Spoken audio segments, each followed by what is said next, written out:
श्री कृष्ण का दिल क्यों नहीं जला? श्री कृष्ण ने पांडवों को जुआ खेलने से रोका क्यों नहीं?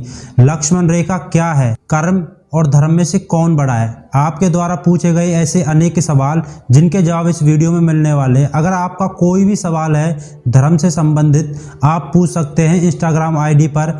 आईडी है आदिकाल आर्य। नमस्ते दोस्तों, मैं प्रीतम आर्य। तो सबसे पहला सवाल लेते हैं। रोहन सोलंकी पूछते हैं, धर्म और कर्म में से कौन बड़ा है? देखिए भाई, धर्म और कर्म में से बड़ा है धर्म।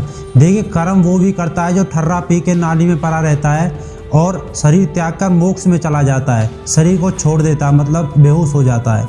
तो कर्म तो वो भी कर रहा है, पर कर्म अच्छा और बुरा कौन बताएगा? बताएगा धर्म। तो धर्म श्रेष्ठ है। तो दूसरा सवाल लेते हैं। परमात्मा हमारी प्रार्थना सुनता तो है, पर हमारी मदद क्यों नहीं करता? अजय भाई पूछते हैं।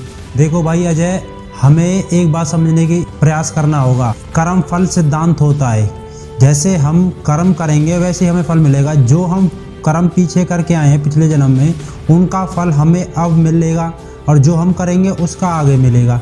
जैसे कि उदाहरण के तौर पर समझ लेते हैं कि कुछ लोगों को बहुत ही कम पुरुषार्थ में, बहुत ही कम मेहनत में बहुत ज़्यादा मिल जाता है और किसी को बहुत ज़्यादा मेहनत करने के बाद नामात्र मिलता है। तो ये उसके कर्म थे। उसने ऐसे कर्म करे कि उसके कर्म बहुत अच्छे थे या बुरे थे, उस आधार पर उसकी जो है परमात्मा उसे फल देता है। और ऐसी बात नहीं हम कर्म करेंगे तो हमें फल नहीं मिलेगा, उसकी मदद हमारे परमात्मा कर्म के रूप में ज़रूर करेगा। अरुण पांचाल पूछते हैं, लक्ष्मण रेखा थी या नहीं? तो देखिए, वाल्मीकि रामायण में अरण्यकांड सर्ग 45 श्लोक 34 और 40 तक आप पढ़ेंगे। जब रामचंद्र जी उस हिरण के पीछे जाते हैं उसे मारने के लिए, कि उसे पता चल जाता है कि इसने रूप धारण किया है, वेश बदल रखा है, तो ये राक्षस है, गंदा व्यक्ति है, तो उसे मारने के लिए जाते हैं। तो जब वो उसे मार देता है, जो हिरण था वो मिमिक्री करता है। मिमिक्री मतलब वो आवाज़ निकालता है रामचंद्र जी की, और लक्ष्मण और माता सीता को बुलाता है। तो वहाँ पे जो लक्ष्मण है वो जाते नहीं है और माता सीता उन्हें विवश करती है जाने के लिए कि तुम जाओ। वो रोने लगती है और बोलती है कि मैं नदी में डूब के मर जाऊंगी, फांसी खा लूंगी, विष पी लूंगी, मतलब उन्हें विवश करती है। और लक्ष्मण जी विवश होकर उनके पैरों की तरफ देखते देखते वो वन में चले जाते हैं रामचंद्र जी की मदद करने। ये तो वाल्मीकि रामायण में कोई प्रकरण नहीं लक्ष्मण रेखा। तो अब बुद्धि के आधार पर समझते हैं। देखिए, जब लक्ष्मण रेखा से ही माता सीता की जो सुरक्षा हो सकती थी, तो वो पहले ही रामचंद्र जी अपने साथ क्यों नहीं ले गए लक्ष्मण को? पहली बात। दूसरी बात, जब उन्हें पता कि रामचंद्र जी पर संकट आया, उनकी आवाज़ आ रही है, तो वो उन्होंने माता सीता को विवश क्यों किया? माता सीता के इतने कहने पर वो क्यों नहीं गई? वो जब ही तो जा सकते थे। अभी तुरंत उन्हें पता कि मैं लक्ष्मण रेखा खींचता हूँ और उससे उसकी मदद हो जाएगी, उसकी सुरक्षा हो जाएगी और मैं वो चला जाऊँगा। ऐसा प्रकरण था ही नहीं। मूर्ख लोगों ने की बुद्धि लगाई और जो झूठ है वो पकड़ा गया। देखिए, वो रामचंद्र जी लक्ष्मण को क्यों छोड़ गए? क्योंकि वन में गंदे लोग, राक्षसी प्रवृत्ति के लोग घूमते थे। उनसे रक्षा करने के लिए रामचंद्र जी लक्ष्मण को छोड़ गए थे माता सीता की, तुम रक्षा करना। ये आपका सवाल है कि लक्ष्मण रेखा कोई नहीं थी। भगवान की मूर्ति है या नहीं, टाइमलाइन पूछ रहे। देखिए भाई, मैंने इस पे पहले एक वीडियो बना रखी है मूर्ति पूजा के विषय में, आप देख सकते हैं। तो मैं आपको बताऊं, परमात्मा की कोई मूर्ति नहीं है। वो निराकार है, सर्वज्ञ है, सब जगह रहता है। उसे मूर्ति, उसका आकार कोई नहीं है। तो इसका अगर आपको पता करना है तो यजुर्वेद में अध्याय 32 मंत्र 3 में अगर पता पढ़ेंगे आप, न तस्य प्रतिमा अस्ति, उस परम पिता परमात्मा की कोई प्रतिमा नहीं है। तो ये आपके सवाल का जवाब हो गया। अगला सवाल प्रभात कुमार पूछते हैं कि हमें बहुत कुछ सीखना है। ठीक है भाई, गीता कहाँ से मिलेगी सही?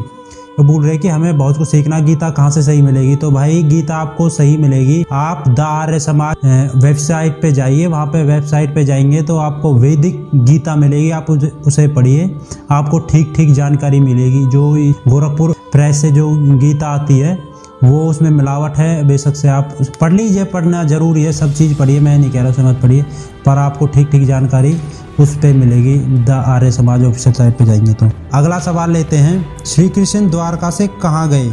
गणेश पूछ रहे इस बात को। भाई, आप मौसल पर पढ़ेंगे महाभारत का, तो उसमें जो जब महाभारत को युद्ध समाप्त होता है तो जो श्री कृष्ण है अपने द्वारका चला जाता है वहाँ पे। तो वहाँ पे जो लोग थे उनमें धन दौलत बढ़ने के कारण तो आपस में जो था वो वैर बढ़ गया। लड़ाई की संभावनाएं वहाँ पे उत्पन्न हो गई, क्योंकि उनमें अनेकों दोष आ गए थे धन संपत्ति बढ़ने के कारण। तो वहाँ पे क्या हुआ कि जो अंधक वंशी थे, यादव वंशी थे, तो जैसे 4 वंशी उनमें आपस में लड़ाई हो गई और उस लड़ाई में श्री कृष्ण का बेटा प्रद्युम्न मारा गया।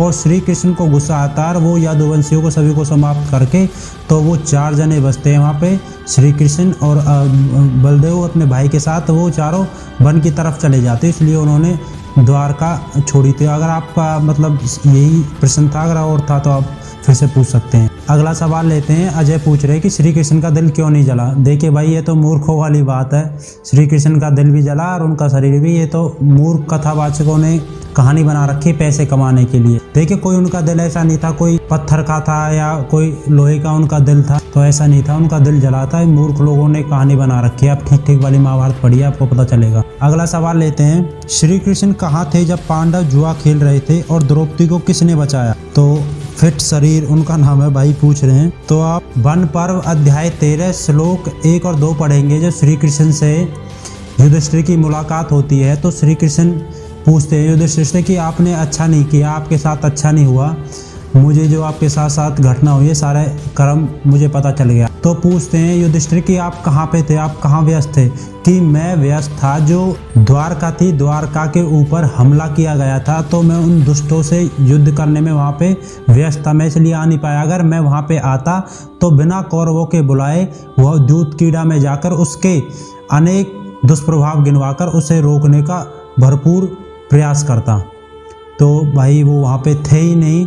और जो बोलते हैं कि द्रौपदी का चीरहरण हुआ, उसके वस्त्र उतारे गए, ये झूठ है। तो इसके विषय में भी एक विस्तार से वीडियो बनाएंगे। आपका सवाल शायद यही था। अगला सवाल लेते हैं। भगवत गीता में असली में कितने श्लोक होंगे, क्योंकि 700 श्लोक वाली गीता में अवतार लेना पक्षपात है।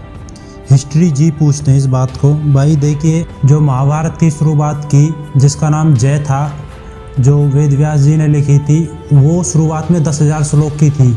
और जो आप महाभारत आज पढ़ेंगे उसमें 1,10,000 श्लोक है। तो मुझे बताने की ज़रूरत नहीं है 1,00,000 श्लोकों की मिलावट। तो सिंपल सी बात है, इसमें भी गीता में भी दुनिया भर का वो बात घुसा रखी है। ये असली ज्ञान नहीं है जो वेद व्यास कवि ने लिखा था। आपको ठीक ठीक वाले अगर गीता पढ़नी है, रामायण महाभारत पढ़नी है, तो आप आर्य समाज के साथ जुड़िए, वहाँ से मंगाइए, आपको मिलेंगे। वहाँ पे आपको कहानी ढोंग पाखंड सुनने को नहीं मिलेगा। शायद आपका सवाल यही था। अगला सवाल लेते हैं। वेदों के अनुसार ईश्वर प्राप्ति कैसे की जाती है। अगर मूर्ति पूजन करना गलत है तो हम क्या करें। अरुण माथुर पूछते हैं। भाई ठीक है भाई, हिंदू समाज में लोगों ने ईश्वर प्राप्ति को एक कठिन रास्ता समझकर मूर्ति पूजा उठा ली, क्योंकि उन्होंने एक संघर्ष कार्य को छोड़कर, तपस कार्य को छोड़कर उन्होंने मूर्ति के आगे रोना पीटना शुरू कर दिया। देखिए, ईश्वर को अगर आप प्राप्त करना चाहते हैं तो ईश्वर प्राप्ति के लिए आपको, उसकी उपासना के लिए आपको संध्या करनी पड़ेगी। आपको 5 प्रकार के यज्ञ करने पड़ेंगे। ब्रह्म यज्ञ, देव यज्ञ, पितृयज्ञ, अतिथि यज्ञ, बलि वैश्य यज्ञ। आपको यज्ञ कर रहे होगे, दैनिक हवन करना होगा, सत्य बोलना होगा, शास्त्रों का पठन पाठन करना होगा, लोगों की मदद करनी होगी, हृदय को शुद्ध रखना होगा। तो आप ऐसे ईश्वर को प्राप्त कर सकते हैं। ऐसा नहीं कि आपने अगरबत्ती घुमाई और ज्योत जलाई कि परमात्मा मिल गया, तो ये तो पाखंड है। अगर आपका कोई भी सवाल है तो आप मुझे पूछ सकते हैं। इंस्टाग्राम आईडी पर आदिकाल आर्य नाम है। आपने वीडियो देखी, आपका आभार। चैनल पर और वीडियो आप चेक कर सकते हैं। धन्यवाद।